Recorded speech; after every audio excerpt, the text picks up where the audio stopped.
Baler, no other than the chairman of the Committee on Finance, Senator Sonny Angara, Mr. President. Senator Sonny Angara is recognized. Thank you, Mr. President. Thank you, Majority Leader. Good afternoon, dear colleagues. Allow me to sponsor this measure, including the one filed by our distinguished Majority Leader. Mr. President, 2020 will be remembered as a year when the world was brought to its knees by the COVID-19 pandemic. But now that more and more countries are vaccinating their people, it is looking like 2021 will be remembered as the year when the pandemic began to end. According to data from Bloomberg, more than 172 million COVID-19 vaccine doses have been administered across 77 countries as of Valentine's Day this year. And with a vaccination rate of little more than 6.057 million doses per day on the average, Bloomberg estimates it would take roughly 5 years before herd immunity, where at least 75% of the world's population are covered with a 2-dose vaccine, is achieved. Realizing this goal entails surmounting the greatest logistical challenge humanity has faced. For sure, some countries will be able to vaccinate their people faster than the others. And those that are falling behind would be hard-pressed to do everything they can to set the policy framework and program to catch up and to hasten the process. Dito po nakatuon, Mr. President, ang panukalang batas na ating hinaharap sa plenaryo ngayong araw na tungkol sa pagtatag ng COVID-19 Vaccination Program. Ang pinakapakay ng panukalang ito base sa Senate Bill 2042 na inihain ng ating magiting na Majority Floor Leader, Senator Mig Zubiri, at ang Committee on Health Chair, Senator Bongo, at iba pang mga kaakibat na panukala mula sa ating mga kasamahan, sila Senator Amy Marcos, Senator Grace Poe, Senator Pia Cayetano, Senator Bong Revilla, Senator Ralph Recto, ay pabilisin ang pagbili at siguraduhing maayos ang pag-administer ng bakuna laban sa COVID-19 para sa buong bansa. Upang mas maagang mawakasan natin ang pandemya dito sa Pilipinas at masimulan ang muling pagbangon ng ating ekonomiya. Our proposed COVID-19 Vaccination Program Act is filed as a consolidation of Senate Bill 1988 of Senator Marcos, Senate Bill 1994 of Senator Poe, Senate Bill 1999 of Senators Cayetano and Revilla, Senate Bill 2042 of Majority Leaders Zubiri and Revilla, and Senate Bill 2046 of this representation, and in consideration of Senate Resolution 615 and 617 of Senators Marcos and Recto. Our measure aims to expedite the procurement and administration of COVID-19 vaccines through the following.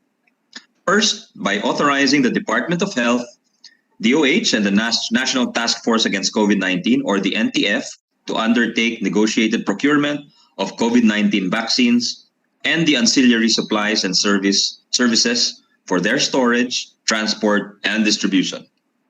This authorization shall also allow the DOH and the NTF to procure through supply agreements, advance market commitments, research investments, purchase orders, advance payments, or other schemes as may be determined by the NTF, who shall be the main instrumentality to negotiate terms and conditions with suppliers in a bid to ensure price uniformity and to prevent price competition between procuring entities. Second, Mr. President, by allowing local government units, or LGUs, namely provinces, cities, and municipalities, to purchase COVID-19 vaccines and ancillary supplies and services. LGUs may purchase vaccines only in cooperation with the DOH and the NTF, subject to the terms and conditions for distribution and prioritization set by the National Immunization Technical Advisory, or NITAG, NITAG, and through multi-party agreements, which include the DOH and the relevant suppliers or providers.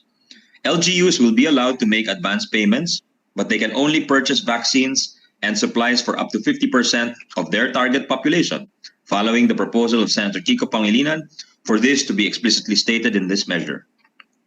This 50% cap, though, may be adjusted by the IATF depending on the supply of vaccines. As proposed by the Minority Floor Leader, Senator Frank Drilon, these LGUs must give due priority to frontline health workers, senior citizens, and indigent persons.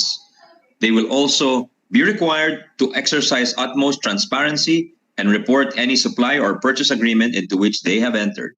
And as recommended by our friend, Senator Joel Villanueva, the LGUs will also have to submit a master list of the names and profiles of their constituents who are eligible to receive vaccines. While there is roughly 82.5 billion that has been appropriated in 2021 for our national immunization program against COVID-19, we are adding more to this fund by allowing LGUs to use whatever resources they have to purchase vaccines and related supplies. In fact, based on a survey and study conducted by the League of Provinces of the Philippines, 70 LGUs are prepared to spend a little more than 13 billion to purchase and administer vaccines. 4.392 billion from 32 provinces and 8.72 billion from 38 cities and municipalities. With our national revenues down, we will need as much cash as we can to procure and administer vaccines expeditiously, Mr. President.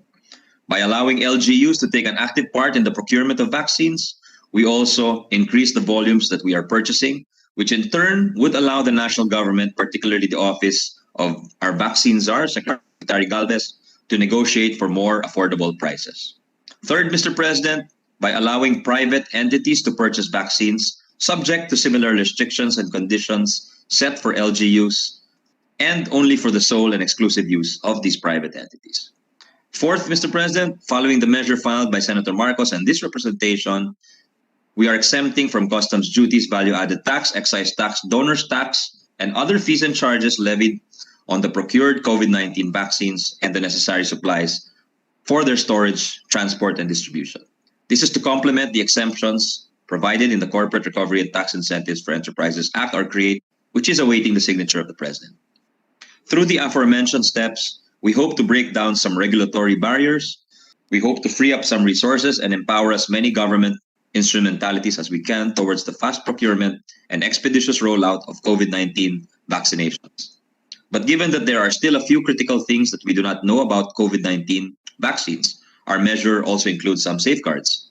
For one, as recommended by Senators Cayetano and Go, our bill authorizes the Health Technology Assessment Council, or HTAC, to make recommendations to the DOH and PhilHealth about COVID-19 vaccines based on preliminary phase 3 clinical trials, but only when the relevant vaccine manufacturer has been issued an emergency use authorization, or EUA, by the Food and Drug Administration. Then, as recommended by Senator Nancy Binay, a special task group comprised of medical and vaccine experts will be established by the IATF for the sole purpose of conducting post-vaccination monitoring of patients. This is to ensure a quick response in case there are any who might experience serious adverse side effects after being vaccinated. Our measure also establishes a COVID-19 indemnity fund as proposed by the Department of Finance, which shall only be used to compensate any inoculated person who subsequently experiences SAEs or worse death.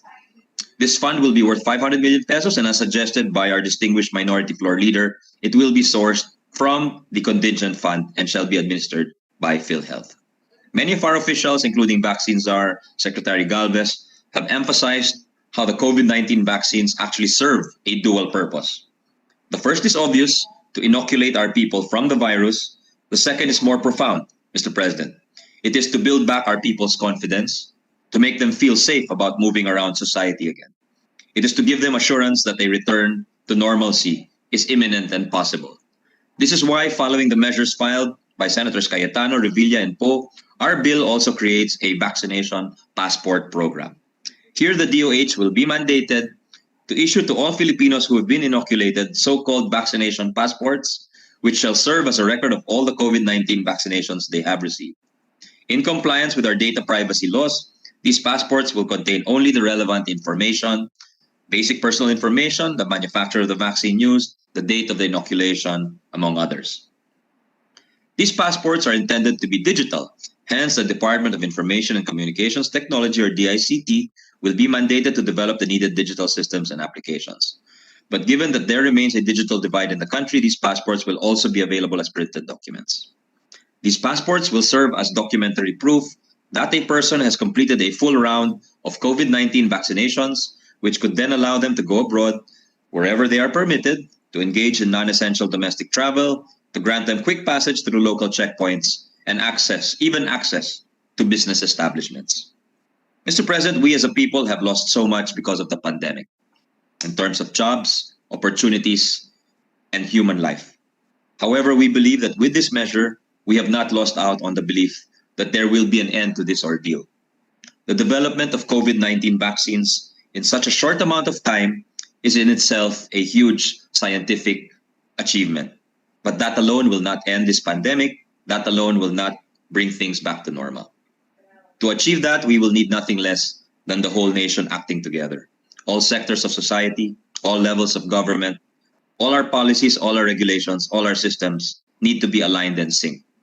Every part will need to act harmoniously. In the end, we won't just be injecting vaccines, we'll be injecting hope, which is perhaps the single most important ingredient in our recovery as a nation. With the help of our co-authors, Senators Marcos Po, Cayetano, Revilla, Recto, and Goin, of course, our majority leader, and all other senators who've contributed their inputs, we have endeavored to craft a piece of legislation that will hopefully achieve exactly that. For the sake of national recovery and for the hopes and aspirations of all our countrymen, we request the August Chamber to act swiftly on this proposal. Thank you, Mr. President. Mr. President, Senator Ralph Recto, before the other co-sponsor. yeah, thank you very much. Also to be listed to co-sponsor the measure, Mr. President. Yes, Mr. All President. right, after the majority you. leader, the majority leader, Senator Subiri is recognized. Thank you, Mr. President. Yes, under the list, it will be Senator Recto. We have also, I believe, Senator Joel Villanueva. Senator Bongo would also like to co-sponsor. So if I may, Mr. President, to co-sponsor the measure, just a short speech. Mr. President, as the entire country awaits